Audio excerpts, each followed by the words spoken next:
This is the Lian Li O11 Vision. It's a new case envisioned differently and actually quite literally as well, since the emphasis this time is on the looks, but of course without sacrificing the performance, compared to its predecessor, the O11D Evo.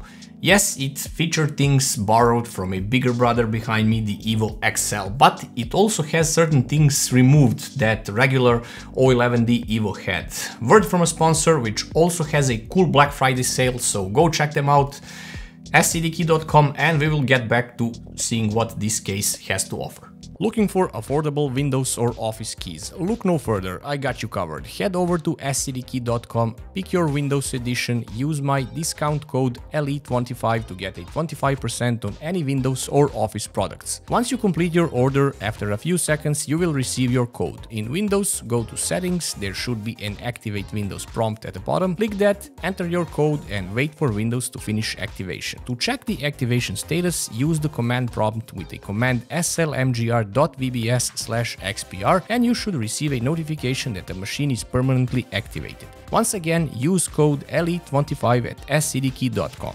First of all, this is a collaboration between the PC Master Race community and Lian Li, so a lot of things on this case are community inspired and what the people actually want from this type of case, because it is an extremely popular case. Size-wise, it is more or less the same as the regular O11D Evo with these dimensions: 480mm deep, 304 wide and 464.5mm high.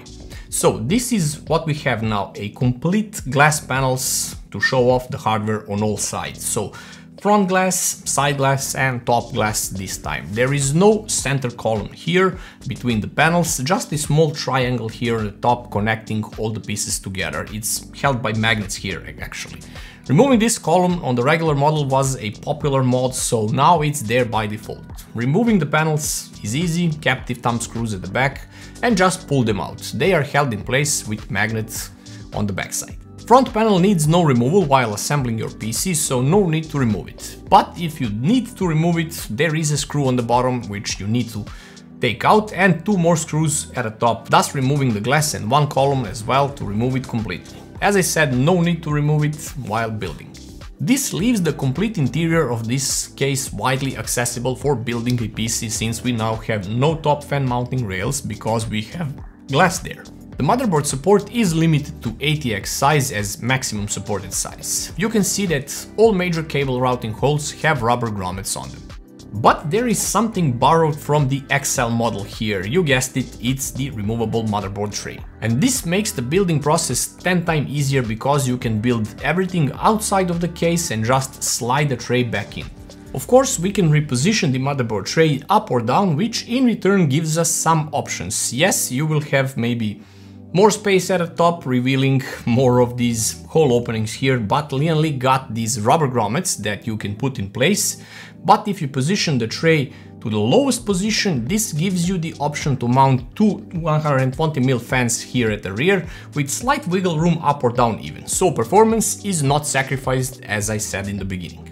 At the bottom you can mount either three 120mm fans or three 140mm fans as well, or translated to radiator support up to 360mm radiators. There is a dust filter spanning across the whole bottom area, easily removable from the side, and it's a fine mesh dust filter which is not air obstructive. You can also mount up to 240mm radiators at the rear with this cleverly rotatable PCI bracket cover, giving you just enough clearance needed for the radiator to fit here. Of course, on the side rails you can mount up to 3 120mm fans in size, or up to 2 140mm fans, or up to 360mm radiators as well. Side fan bracket is rotatable, so you can have the fans closer or further away inside of the case. Since we now have all glass panels, there is no option or support to replace the front glass with mesh cover, nor the top one. The clearance for the CPU tower heatsinks, if you plan on installing one here, is up to 167mm, and the GPU size, you are limited up to 455 in length. Basically any monstrous card can fit here without any issues. Also, for now I see no upright GPU support for now, but vertical GPU fits here with previous brackets from the regular O11 or from the Evo model as well. If we look at the rear side, you can notice screws for the motherboard tray relocation, as well as the PSU that is only mountable at the bottom now, and that is protruding a little bit to the outside. So you can fit larger PSUs without blocking the wires from the inside. Up top there are screws for hard drive bays, which can be removed from the inside, but it is not possible to mount a PSU in that place anymore like it was on the regular O11 model. Backside of the case is perforated for better airflow, no dust filters here since the holes are already small enough to pass air through and also be a dust filter at the same time. From here things are already looking familiar, most with the XL model. The PC Master Race X Lian Li plaque is here already in place, the metal bracket / door sit on hinges and can be swung to the side since it is held in place by magnets. Behind it we have the traditional Lian Li box with screws and everything needed to assemble the PC. On the door itself you can mount 3 2.5-inch drives, another 2 2.5 or 2 3.5-inch drives can be mounted on the included cages. Cages are of course decoupled with anti-vibration pads on the back as well as on inside to further dampen the sound produced by 3.5-inch hard drives if you still use those, since they are mechanical and produce a lot of vibrations. But if you're not using these drives, cages, you can completely remove them to get space for cable management. I highly advise you to do so if you're not using any hard drives. The PSU support is limited up to 220mm and it can be only installed on the bottom since you can't move the mounting bracket from that place. Cable hooks, or whatever you want to call these, are present here as well. They were first introduced with the XL model and they are great for cable management, because you can position them anywhere you like. You can position them horizontally or even vertically as well. And a bonus is, of course, each of them has a Velcro strap, which is nice for mounting various Lian Li controllers. I'm not proud of my cable management here, I did it quickly, but if you take your time, you can do it much better than I did. Here are the cables for the front I/O panel, which this time is not movable, it is fixed in the bottom right corner. And it includes a mic and headphone combo jack, one USB-C port and two USB 3.0 ports. The power button remains in the same location as before, to the right side on the upper part, and below it to the side we have the reset button, so yeah, the LED strip is no more. So those were the hardware features and changes. You might like some and dislike the others, but what I am curious about the most is the performance. I want to see and know if there are any losses to the regular O11D Evo case. To my surprise, there are none. I'm using 3 SLV2 reverse fans at the bottom and 3 more on the AIO as an intake, and 2 of them as exhaust at the back, with similar hardware I use with the O11D Evo case. I see no difference in the temperature.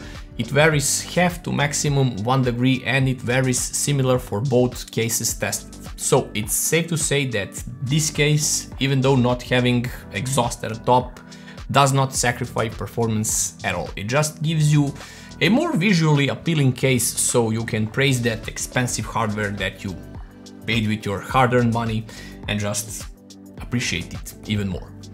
What is also more shockingly surprising is the price of this case, which is only $139.99 US for the black model and $149.99 for the white variant of the case. But let me summarize what I like and dislike about it compared to the regular O11D Evo that we all know and love.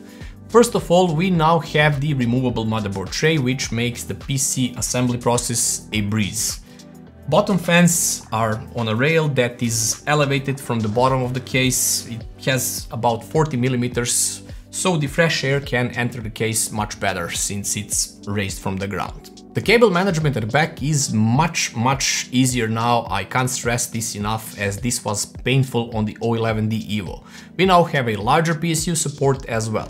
Having 2 120mm fans as an exhaust at the back makes the ventilation better, of course, but this was done mainly to compensate for the lack of the top fans, which for me is strange and cool at the same time. You just need to be creative with your cables up top so it looks the best when you finish your PC. I mean, if you put 2 fans here, you must lower the motherboard tray to the most bottom position.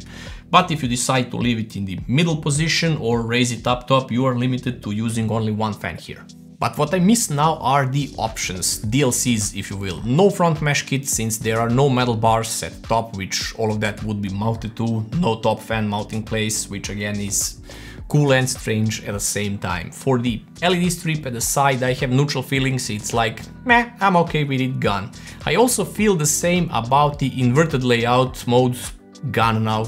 I don't know who did it, but good. Overall, this is a case that is made for the community by the community, and this is what the PC Master Race community wants. Give us a useful case that looks great and performs as good as it looks, possibly with a nice price too. Bada bing, bada boom, there you have it, the O11 Vision. Thanks for watching guys, sub to the channel if you like the content, like and share the video, and I'll be seeing you in the next one.